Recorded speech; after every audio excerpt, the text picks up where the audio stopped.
Cordial saludo. Hoy en Principios de Economía hablaremos de política fiscal, déficit y superávit fiscal. Nuestro grupo está conformado por Angie Lorena Espejo, María Paulina Vargas y Alicia Felicia Carvajal, y quien les habla, John Olaya.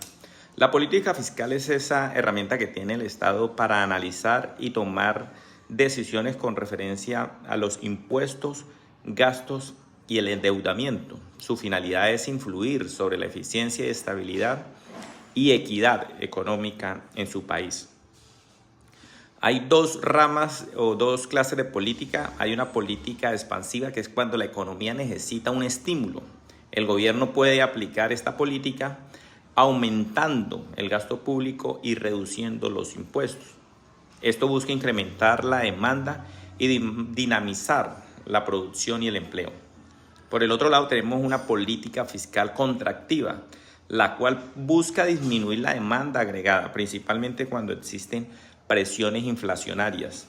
Para ello, el gobierno opta por reducir el gasto público y aumentar el impuesto.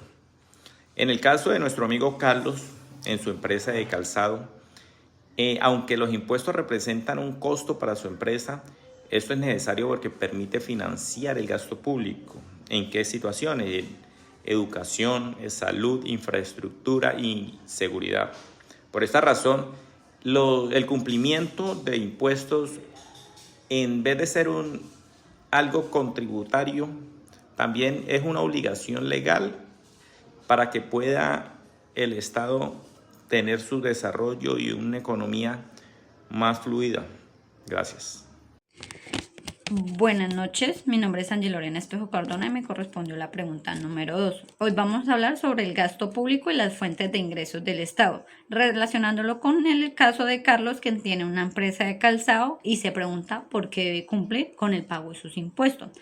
En primer lugar, el gasto público consiste en los recursos que se utiliza el Estado para cubrir las necesidades de la sociedad y garantizar su funcionamiento. Estos recursos son destinados para educación, salud, seguridad, infraestructura, vivienda, programas sociales, entre otros. Para poder realizar estos gastos, el Estado necesita obtener ingresos y una de sus principales fuentes son los impuestos que pagan las personas de acuerdo a las obligaciones establecidas por la ley. ¿Cuáles son? Las personas comunes y las que tienen empresas.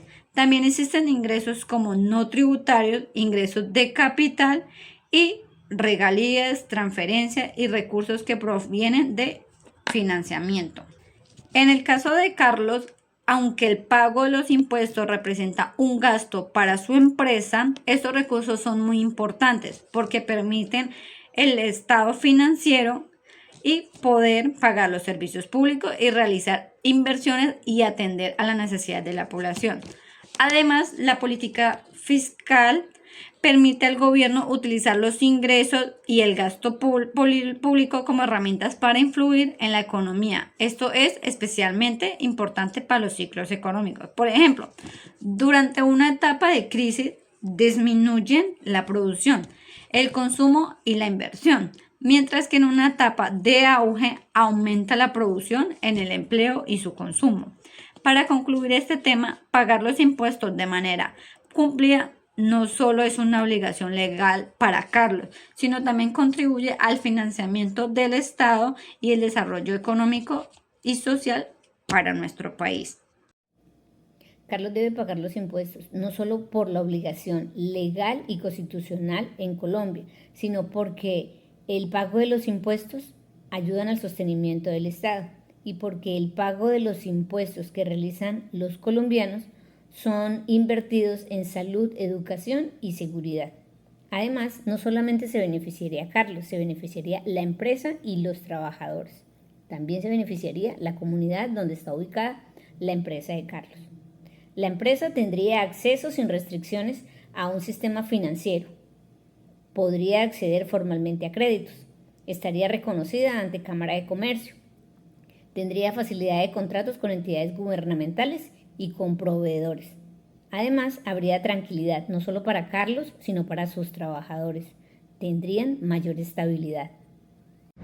Hola, soy María Paulina Vargas. ¿Alguna vez te has preguntado qué significan esos términos económicos que escuchamos todo el tiempo en las noticias? Hoy te explico de forma muy sencilla en qué consisten en el déficit y en el superávit fiscal.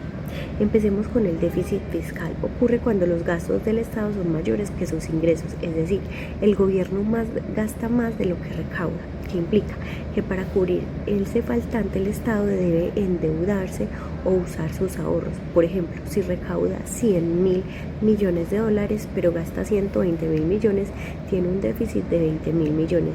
Si esto se mantiene, puede generar una deuda pública insostenible o más impuestos en el futuro. Por el contrario, el superávit fiscal ocurre cuando los ingresos del Estado superan a sus gastos.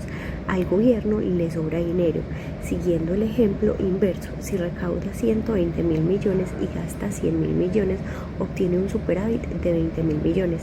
Esta es una situación muy saludable, ya que en ese dinero sobrante se puede usar para pagar deudas anteriores, crear fondos de emergencia o invertir en infraestructura. Muchísimas gracias.